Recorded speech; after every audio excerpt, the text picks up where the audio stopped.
प्रिय विद्यार्थियों, कक्षा 10 हिंदी विषय के अंतर्गत क्षितिज भाग 2 पाठ्यपुस्तक के अंतर्गत गद्य पाठों का सिलसिला चल रहा था। उन्हीं गद्य पाठों के अंतर्गत लेखक परिचय, पाठ का सारांश और उस पाठ के आधार पर जो महत्वपूर्ण प्रश्नोत्तर होते हैं उन पर चर्चा करने का इन वीडियोज़ में हमारा क्रम रह रहा है। तो उसी क्रम में आज हम पढ़ने वाले हैं नौबत खाने में इबादत, जो कि लेखक यतीन्द्र मिश्र के द्वारा लिखित एक व्यक्ति चित्र है।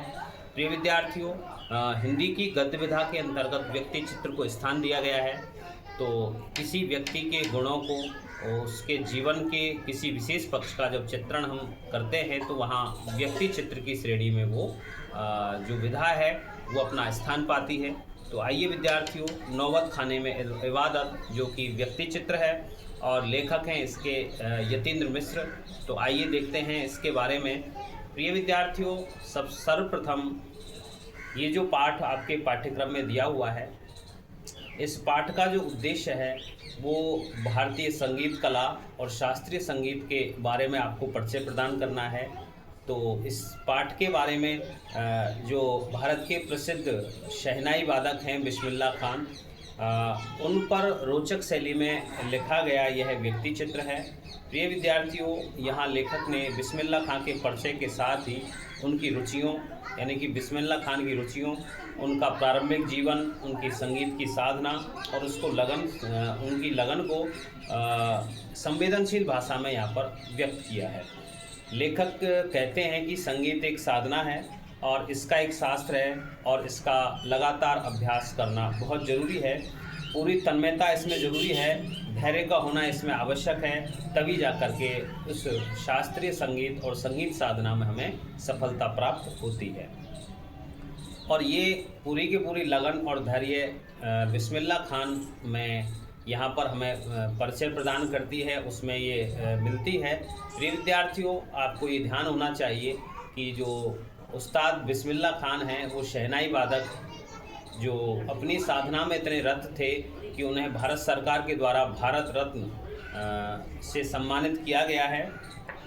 विद्यार्थियों, 80 वर्ष की उम्र में भी उनकी साधना लगातार अपने इस संगीत साधना, शास्त्रीय संगीत यानी कि जो कि हमारा वाद्य यंत्र है उसके बारे में, और ये बताया गया है कि प्रसिद्ध शहनाई जो वाद्य यंत्र है उससे संबंधित जो 80 वर्ष की उम्र में भी उनकी जो जिजीविका है वो कम नहीं हुई है और इस उम्र में भी वो शास्त्रीय परंपरा के गहरे जानकार यहाँ हमें चलते हुए प्रतीत होते हैं।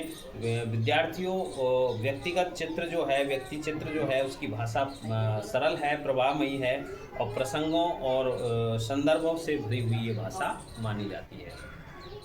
विद्यार्थियों, पाठ के सारांश को शुरू करने से पहले कुछ बिंदु हैं जिनके बारे में आपको जानकारी होना अति आवश्यक है। विद्यार्थियों, जिस पाठ के केंद्र में शीर्षक जो लिया गया है वहाँ एक शब्द आ जाता है हमारे अंतर्गत के ये जो नौबत खाना है ये क्या है। विद्यार्थियों, नौबत खाने का दूसरा नाम नक्कार खाना होता है। वह किसी भी जो प्रवेश द्वार है किसी महल का या मकान का, तो उस प्रवेश द्वार के ऊपर मंगल ध्वनि बजाने का एक स्थान होता है और उसी स्थान को नौबत खाना कहा जाता है। अर्थात कहने का तात्पर्य यह है कि द्वार या फाटक के ऊपर का वह स्थान जहां नौबत बजती है, वाद्यंत्र बजते हैं, मंगल ध्वनि के सूचक यंत्र वहां पर बजाए जाते हैं कि निश्चित स्थान होता है, उसे नौबत खाना कहते हैं।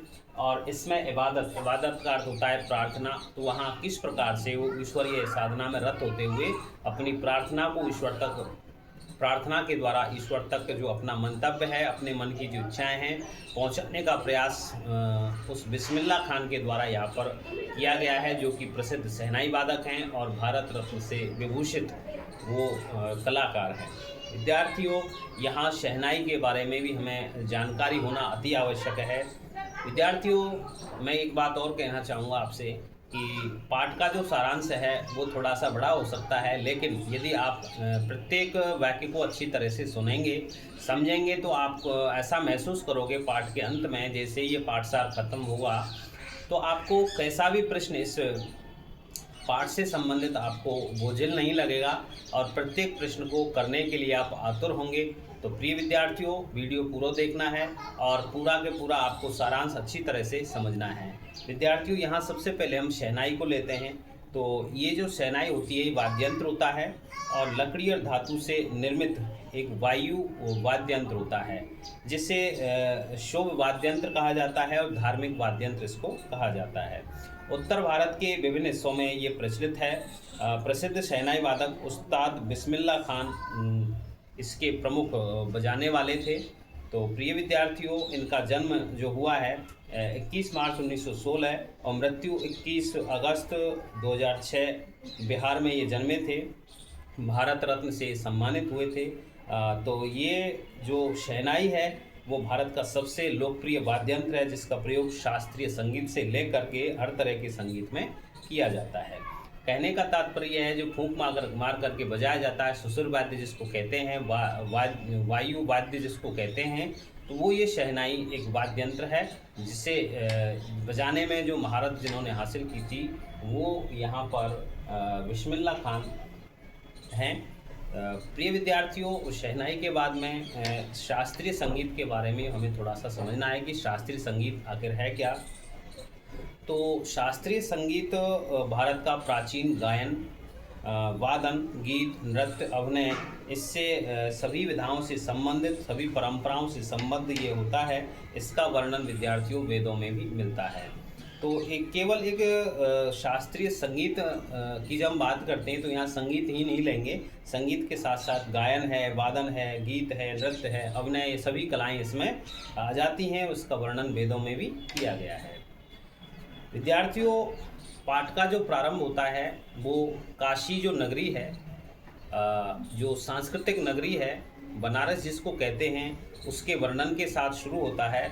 और ये 1916 से 1922 के आसपास की काशी का चित्र यहाँ पर लेखक के द्वारा प्रस्तुत किया गया है, जिसे काशी को विद्यार्थियों संस्कृति की पाठशाला लेखक ने कहा है।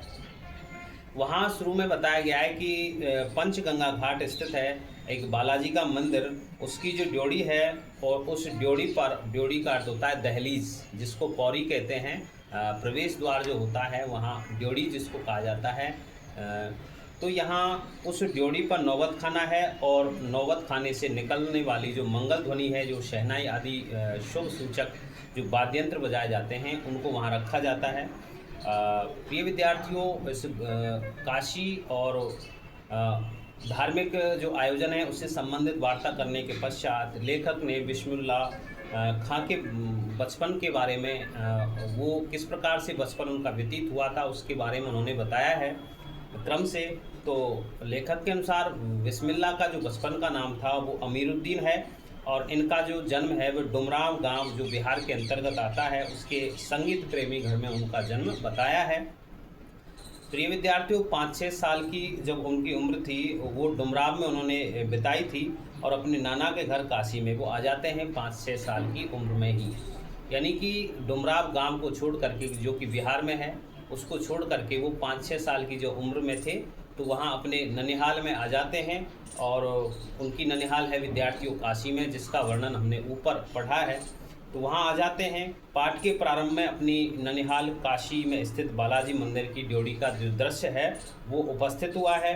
अमरुद्दीन जब 6 वर्ष के थे और उनके जो बड़े भाई हैं शमसुद्दीन, वो 9 वर्ष के हैं और वो दोनों रागों के प्रति जो है अनभिज्ञता वहाँ पर दर्शाई गई है कि वो दोनों ही जो भाई हैं वो रागों के प्रति, शास्त्रीय संगीत के प्रति अनभिज्ञता वहाँ पर दर्शाते हैं। छोटे बच्चे हैं, रागों के बारे में कुछ जानते नहीं हैं। और उस वक्त उनके जो मामा द्वय, यानी कि 2 मामा थे उनके, एक का नाम सादिक हुसैन और एक दूसरे हैं अलबख्श, ये देश के जाने माने शहनाई वादक रहे हैं। तो इनसे ये परिचय प्राप्त करते हैं शहनाई के बारे में, उनके द्वारा शहनाई वादन को ये देखते रहते हैं।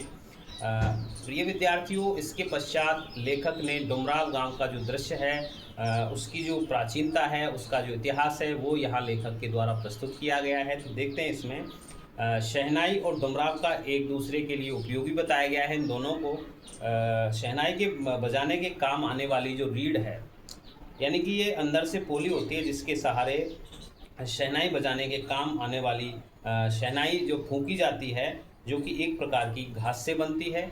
ये जो शहनाई है विद्यार्थियों, उसमें जो रीढ़ लगती है शहनाई के अंतर्गत, वो एक घास से बनी हुई होती है। घास बड़ी होती होगी, मोटी होती होगी, और उससे वो लकड़ी जो काम में ली जाती है उसको रीढ़ कहते हैं। वो अंदर से पोली होती है, और वह लकड़ी जो है रीढ़ के रूप में, जो रीढ़ उसका अंग होती है उस शहनाई का, वो उसी डुमराव गांव में पाई जाती है। और वो एक नदी का नाम दिया हुआ है इसमें, सोन नदी।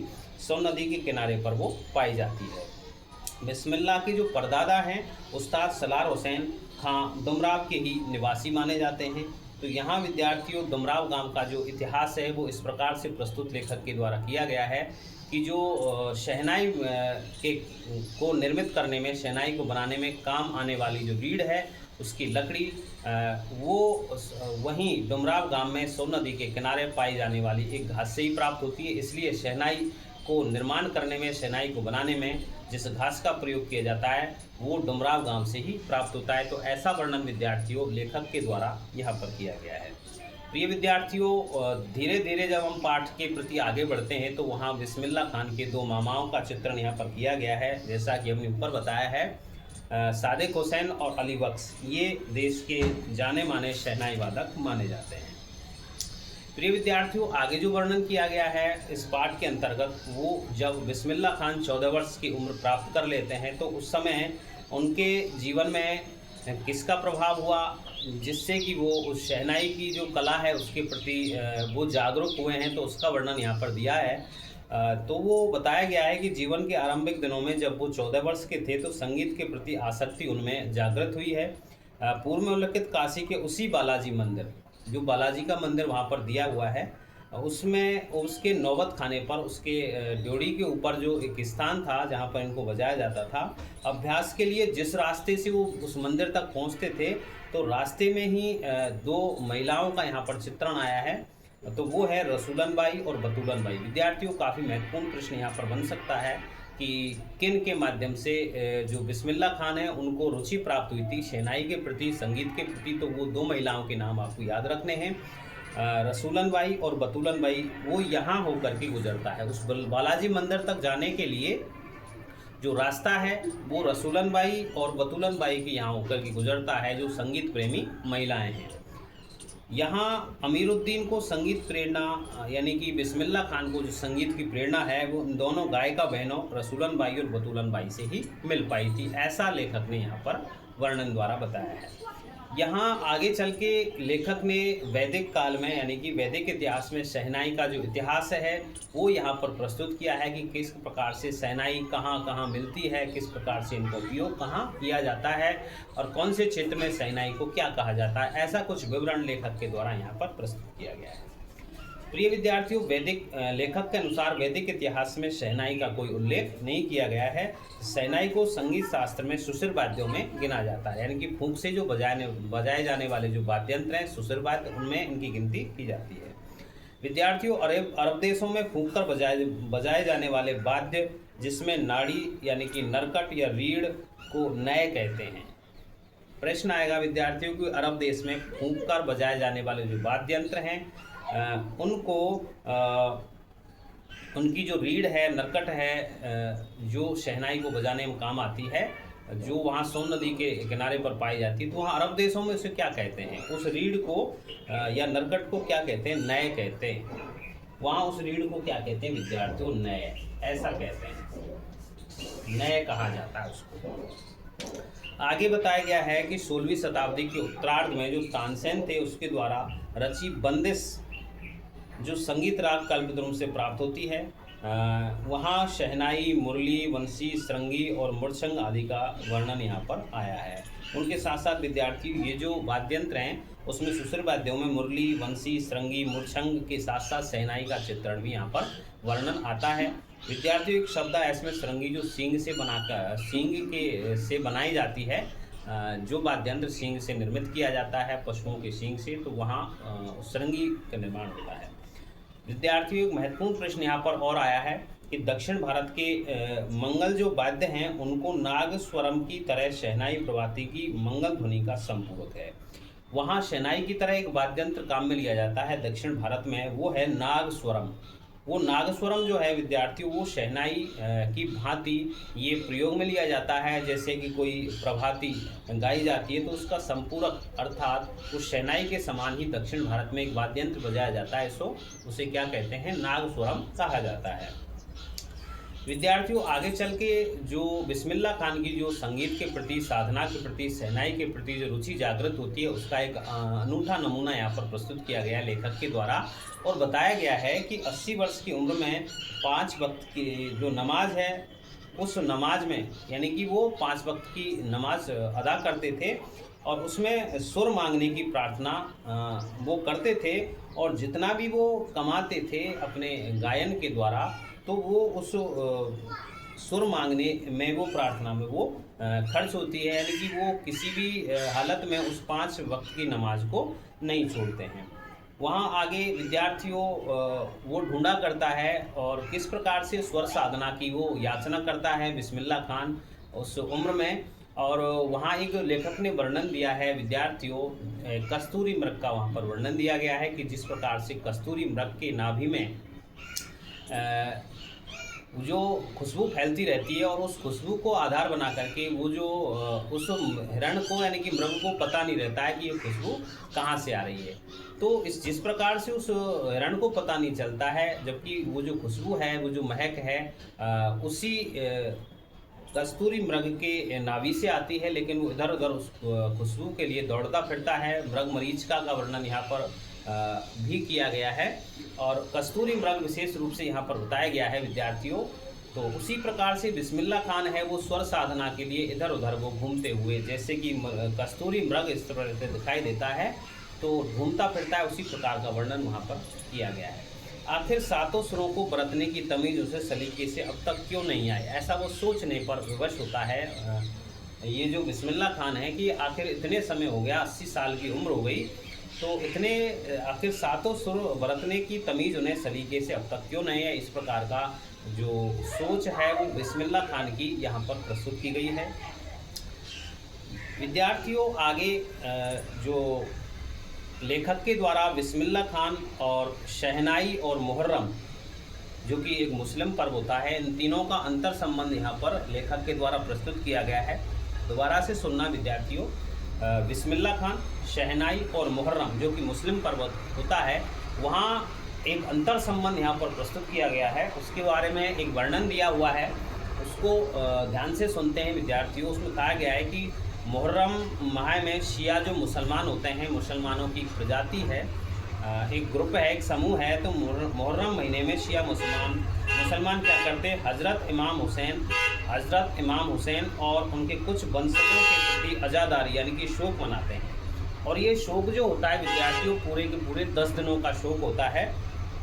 उनके खानदान का कोई व्यक्ति मुहर्रम के दिनों में ना तो शहनाई बनाता है, बिल्कुल नहीं बजाता है, और न ही किसी संगीत के कार्यक्रम में शिरकत ही देता है, उपस्थिति भी नहीं देता है। तो यहाँ विद्यार्थियों एक मुस्लिम प्रेम और आगे चल के आपको हिंदू और मुस्लिमों की एकता इस पाठ के माध्यम से आपको बिस्मिल्लाह खान के चरित्र में, व्यक्तित्व में आपको देखने को मिलेगी। तो यहाँ पर बताया गया है कि जो मुहर्रम के महीने में जब शोक मनाया जाता है तो 10 दिन वो अपना पूरा का पूरा निर्वाह वो उस शोक की दिशा में, शोक की स्थिति में वो बिस्मिल्लाह खान यहाँ पर प्रस्तुत करते हैं। और ना तो इस समय वो मुहर्रम के दिनों में शहनाई बजाते हैं और न ही संगीत के कार्यक्रमों में शिरकत करते हैं। 8वीं तारीख वहाँ मुहर्रम की खास तारीख होती है। इस दिन खां साहब खड़े होकर शहनाई बजाते हैं और दाल मंडी के करीब 8 किलोमीटर, दाल मंडी एक स्थान दिया हुआ है, वहाँ से 8 किलोमीटर की दूरी तक पैदल रोते हुए जाते हैं और नोहा बजाते हैं। विद्यार्थियों राग रागनियों की जो अदायगी का निषेध इस दिन होता है। यहाँ ये शोक का दिन है, इसलिए अपना पूरा का पूरा जो कार्य है, पूरा का पूरा जो मन है वो उसी प्रकार से शोक की स्थिति में वो बिताते हैं। प्रिय विद्यार्थियों, यहाँ आगे बताया गया है लेखक के द्वारा कि बचपन में बिस्मिल्लाह अपने नाना के द्वारा, जब उसके नाना शहनाई वादन करते थे तो वो जैसे उस समय बचपन में बिस्मिल्लाह खान केवल 4 वर्ष की आयु उनकी थी, तो जब नाना जी उसके थे वो अभ्यास शहनाई बजाने का, शहनाई वादन का अभ्यास करने के बाद में उसकी शहनाई वो जब रख देते थे तो वो ढूंढता फिरता था, स्वयं बिस्मिल्लाह खान की ये बजाने का प्रयास करता था उसको, और ये देखने का प्रयास करता था कि इतनी मधुर आवाज़ वाली शहनाई कौन सी रखी हुई है। काफ़ी शहनाइयाँ वहाँ पर रखी होती थी, तो उसी नाना के द्वारा जो मधुर स्वर लहरियाँ उस शहनाई के द्वारा निकलती थी, उनमें से निकलती थी, उसको ढूंढने का प्रयास वो करता है। प्रिय विद्यार्थियों, किसी भी कर्म के प्रति यदि हमारी जिज्ञासा प्रबल होती है तो व्यक्ति उसे बार बार करना चाहता है, उसे उसमें वो अपने जो उपलब्धि है, अपना जो सर्वश्रेष्ठ जो कर्म है उसको वो संपादित करना व्यक्ति चाहता है। तो इसी प्रकार की चाह बिस्मिल्लाह खान के मन में भी शहनाई के प्रति हुई थी बचपन में ही। प्रिय विद्यार्थियों, आगे इसमें जो बिस्मिल्लाह खान का जो चरित्र है उसको आगे बढ़ाते हुए यहाँ पर एक विशेष विवरण यहाँ पर आया है कि फिल्मों का बुखार उनको आया था। अर्थात कहने का तात्पर्य है कि वो फिल्में के प्रति आग्रही थे, वो फिल्मों के प्रति अपना उनका शौक़ था, रुचि थी फिल्में देखने की। तो वहाँ जहाँ पर फिल्में चला करती थी वो 3rd क्लास का टिकट 6 पैसे का मिलता था। ये पैसे वो किस प्रकार से इकट्ठा करते थे, क्योंकि फिल्मों का उन्हें शौक़ था। 2 पैसे मामू से लेते, 2 पैसे नानी से लेते और 2 पैसे नानी से लेकर वो हासिल करता है 6 पैसों को। और वहाँ एक अभिनेत्री का विद्यार्थियों चित्रण आया है, फिल्म अभिनेत्री है वहाँ पर सुलोचना। उनकी फिल्म देखने को वे नहीं छोड़ता है, बिल्कुल उनकी फिल्म देखकर ही वो रहता है। और बालाजी मंदिर में शहनाई बजाने से जितनी भी कमाई उनको मिलती थी उसको फिल्म देखने में और 2 कामों में वो खर्च करता था इस चीज़ को, शहनाई वादन में। यानी कि वहाँ बालाजी मंदिर में जो शहनाई ध्वनि जो बजती थी उसके एवज में उसको जो भी कुछ प्राप्त होता था पुरस्कार के रूप में, उससे बिस्मिल्लाह खान 2 चीज़ों में वो खर्च करता था। एक तो था उस सुलोचना अभिनेत्री की कोई फिल्म लगती थी उसका टिकट लेकर के उस फिल्म को देखता था, और दूसरी है एक वहाँ एक कुलसुम नाम की एक मिठाइयाँ बनाने वाली और जलेबी कचौड़ी बनाने वाली एक दुकान की मालकिन थी, उसकी कुलसुम उसका नाम था। तो कुलसुम की देसी घी की कचौड़ी और जलेबी खाने में वो खर्च कर देते थे, ऐसा कुछ इसमें बताया गया है। तो खान साहब रियाजी यानी कि अभ्यास और स्वादी दोनों थे, इसलिए वो स्वाद पर भी ध्यान देते थे। वो उनको खाने का जो शौक़ था वो कुलसुम की, जब वो मंदिर जाया करते थे तो कुलसुम की दुकान वहाँ पर पड़ती थी, वहाँ से देसी घी की जलेबी और कचौरियाँ वो खाते थे। तो यहाँ और वो नियमित अभ्यास भी उसका किया करते थे, शहनाई बजाने का अभ्यास वो किया करते थे। प्रिय विद्यार्थियों, इस पाठ की जो सर्वप्रमुख विशेषता है वो आकर के लेखक ने यहाँ पर प्रस्तुत की है कि मिली जुली संस्कृति के जो वाहक थे वो बिस्मिल्लाह खान थे, और ये कह सकते हैं कि सर्वधर्म संभावी बिस्मिल्लाह खान की यहाँ पर जो चित्र है वो यहाँ पर लेखक के द्वारा प्रस्तुत किया गया है। उसमें बताया गया है कि वो जितना समान, जितना अपना उनका जो वर्चस्व है, जितना ध्यान वो हिंदू धर्म पर देते थे, हिंदू धर्म के प्रति आग्रही थे, उतना ही वो मुस्लिम धर्म को भी मानते थे।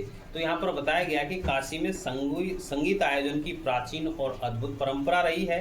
काशी का एक संकट मोचन हनुमान मंदिर था, उसमें हनुमान जयंती के अवसर पर 5 दिवसीय शास्त्रीय और शास्त्रीय गायन वादन हुआ करता था। और उसकी जो सभा होती थी उसमें उस्ताद बिस्मिल्लाह खान अवश्य जाया करते थे। तो यहाँ संकट मोचन हनुमान मंदिर में उसमें हनुमान जयंती के अवसर पर 5 दिनों का जो विशेष कार्यक्रम होता था उसमें बिस्मिल्लाह खान अपने शहनाई वादन को लेकर के अवश्य रूप से जाया करते थे। उसी प्रकार ये तो हुआ हिंदू धर्म के प्रति उनका लगाव, और किस प्रकार से वो मिली जुली संस्कृति के वाहक माने हैं, तो उसका एक कारण ये भी था कि वो मुस्लिम पर्व जो आता था, अभी आपको जिसका वर्णन बताया गया है कि वो बिस्मिल्लाह खान जो है मुहर्रम के दिनों में भी अपना सर्वस्व यहाँ पर न्योछावर करते थे और 500 समय की जो नियमित नमाज है वो अदा करते थे।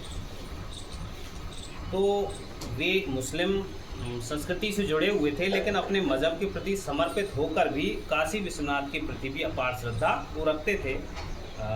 और वो जब भी काशी से बाहर जाते थे किसी काम से, तो विश्वनाथ और बालाजी मंदिर की दिशा की ओर मुँह करके वो बैठते थे। बिस्मिल्लाह खान 2 चीज़ों को जन्नत मानते थे, शहनाई और काशी, इनको दोनों को स्वर्ग यानी कि जन्नत मानते हैं। 5 समय की नमाज श्रद्धा के साथ अदा करते थे, मुहर्रम भी श्रद्धा से वो मनाते थे। तो विद्यार्थियों, दोनों धर्मों का जो मिला जुला व्यक्तित्व, यहाँ पर मिली जुली जो संस्कृति है उसके वाहक माने जाते हैं उस्ताद बिस्मिल्लाह खान। विद्यार्थियों, उस्ताद जो शब्द है उसका अर्थ गुरु होता है। किसी चीज़ में जो परफेक्ट जो व्यक्ति होते हैं उसका मतलब होता है उस्ताद यानी कि गुरु। यहाँ काशी की प्रतिष्ठा का वर्णन भी विद्यार्थियों यहाँ पर किया गया है कि काशी संस्कृति की पाठशाला है। शास्त्रों में काशी को आनंद कानन कहा जाता है। ये विद्यार्थी ये भी प्रश्न कई बार आ जाता है एग्जाम में कि जो शास्त्रों में काशी का क्या नाम दिया गया है, तो शास्त्रों में काशी को आनंद कानन कहा गया है। आनंद का जंगल उसको कहा गया, आनंद कानन ये शब्द आया है इसमें। यहाँ क्या है, कलाधर हनुमान है, नृत्य विश्वनाथ है, यही रहते हैं, बिस्मिल्लाह खान रहते हैं। और हजारों वर्षों का इतिहास उस काशी का है, अपनी बोली है, वहाँ का अपना एक अलग से उत्सव है। विद्यार्थियों आगे बताया गया है कि बिस्मिल्लाह खान और शहनाई परस्पर पर्याय बन चुके हैं। शहनाई बिस्मिल्लाह का एक हाथ मानी जाती है। यहाँ विद्यार्थियों सादा जीवन भी बिस्मिल्लाह खान को प्रस्तुत किया गया है लेखक के द्वारा कि किस प्रकार सादा जीवन में भी वो अपना समय गुजारते थे। भले उनको भारत रत्न से विभूषित कर दिया गया था, फिर भी वो सादा जीवन और अपने कर्म के प्रति पूर्ण समर्पित उनका व्यक्तित्व यहाँ पर लेखक के द्वारा विद्यार्थी प्रस्तुत किया गया है। एक बार एक शिष्या ने, उनकी एक शिष्या थी, उन्होंने पूछ लिया कि आपको तो भारत रत्न मिल चुका है, फिर भी आप एक तहमद या फटी हुई धोती में रहते हो, या आपको अच्छा नहीं लगता है। तो उस उस्ताद ने, बिस्मिल्लाह खान उस्ताद ने जवाब दिया कि पगली ई भारत हमको शहनैया पर मिला, यानी कि हमें तो ये जो भारत रत्न प्रदान किया गया है वो शहनाई पर मिला है, लुंगिया पे नहीं, इस धोती पर, फटी हुई धोती पर नहीं मिला है। तुम्हारी तरह हम भी बनाव श्रृंगार देखते रहे तो मर की जाति को हो चुकती शहनाई। तो भारत रत्न हमें जिस चीज़ के लिए मिला है उसको संभालना ज़रूरी है, और जैसे धोती के लिए थोड़े मिला है। तो इतना सादा जीवन उनका था। मालिक से वो दुआ मांगते थे कि मालिक से यही दुआ है कि फटा सुर ने बख्शे, यानी कि हमारा स्वर है वो स्थिर हो जाए, अच्छे स्वर की हम कामना करते हैं। लुंगिया का क्या है, आज फटी है तो कल सल दी जाएगी, अर्थात उसको हटा दिया जाएगा और दूसरी आ जाएगी। लेकिन यदि स्वर ईश्वर की तरफ से नैन जो नियमित है वो यदि सही नहीं रही तो मेरा कोई जीवन का उद्देश्य नहीं है। विद्यार्थियों, बिस्मिल्लाह खान को एक चीज़ों पर हैरानी होती है कि जब 2000 में वर्ष 2000 में काशी में कई परिवर्तन हुए हैं, उन परिवर्तनों को देखकर वो हैरानी उनको हो जाती है, तो जिनकी कमी उन्हें खलती है। पहले पक्का महाल काशी विश्वनाथ से सटा इलाका है, उससे मलाई बर्फ़ बेचने वाले जा चुके हैं। पहले बताया जा चुका है कि वो श्रद्धा के साथ साथ शौकीन भी थे, स्वादी भी थे। तो बताते हैं कि वहाँ मलाई बर्फ़ी बेचने वाले वहाँ से जा चुके हैं, उनको ये खलती हैं चीज़ें, जो परिवर्तन वहाँ पर काशी में आया है। अब देसी घी में वह बात कहाँ और वह कचौड़ी जलेबी अब नहीं मिलती है। अब संगतियों के लिए गायकों के मन में कोई आदर नहीं रहा है। इन सभी चीज़ों के गायब होने का अफसोस है वो बिस्मिल्लाह खान को है। काशी आज भी संगीत के स्वर पर जागती है, उसी की छापों पर सोती है। काशी में मरण भी मंगल माना गया है। विद्यार्थियों, काशी में मरण भी मंगल माना गया है। इसमें एक प्रश्न के रूप में भी हमने इसको बनाया है, तो उसके बारे में आगे चर्चा करेंगे, क्योंकि इसमें कहा गया है कि ऐसा माना जाता है कि काशी में जिस व्यक्ति की मृत्यु होती है वो स्वर्ग पधारता है, स्वर्ग में उसको व्याप्ति होती है, स्वर्ग में चला जाता है और उसके मोक्ष प्राप्त हो जाता है। कि तो ज़्यादातर जो व्यक्ति हैं वो काशी में मरण करना अपना उचित समझते हैं, इसलिए काशी में मरण भी मंगल माना गया है। तो ऐसा प्रश्न आया कि काशी में मरण मंगल क्यों माना गया है, तो मोक्षदायिनी उस काशी गंगा को कहा गया है। यहाँ आपसी भाईचारे के प्रेरणा स्रोत बताए गए हैं। उस्ताद बिस्मिल्लाह खान, वहाँ पर बता दिया गया है पहले भी कि काशी के पास उस्ताद बिस्मिल्लाह खान जैसा लय और स्वर का तमीज़ सिखाने वाला नायाब हीरा रहा है, जो हमेशा से दो कौमों को एक, यानी कि हिंदू और मुस्लिम कौमों को एक करने का आपस में और भाईचारे के साथ रहने की वो प्रेरणा देता रहा है। विद्यार्थियों, पाठ का जो अंतिम अंश है उसमें बिस्मिल्लाह खान को भारत रत्न के द्वारा के अलावा ढेर सारे विश्वविद्यालयों की जो मानद उपाधियाँ हैं वो दी गई। संगीत नाटक अकादमी पुरस्कार दिया गया, पद्म विभूषण जैसा पुरस्कार दिया गया। वही नहीं, अपनी अजय संगीत यात्रा के लिए बिस्मिल्लाह खान हमेशा संगीत के नायक बने रहेंगे। विद्यार्थियों, ऐसा यहाँ पर वर्णन किया गया है और आगे कहा गया है कि 90 वर्ष की उम्र में 21 अगस्त 2006 को संगीत रसिकों की सभा से वो विदा हो गए। अर्थात उन्होंने पूरे 80 जो जीवन की जो वर्ष थे उसको 80 पूरे के पूरे 80 वर्ष के होने पर भी संगीत को संपूर्णता से एकाधिकार से सीखने की जिजीविका को अपने अंदर उन्होंने जीवित रखा था। तो प्रिय विद्यार्थियों, ये था आपका ये जो पाठ का सारांश, जो कि नौबत खाने में इबादत नाम से ये दिया गया है। विद्यार्थियों, यहाँ आपको अच्छी तरह से बार बार ये देखना है, और मेरा विश्वास है कि कहीं से भी इस पाठ से संबंधित कोई भी प्रश्न आता है तो उस पाठ से संबंधित प्रश्नों में आपका ये जो पाठ सारांश से आपकी मदद करेगा। आप हिंदी परिवार की ऑनलाइन पाठशाला को आगे से आगे शेयर करते रहें और चैनल को सब्सक्राइब करने में मदद करें। धन्यवाद।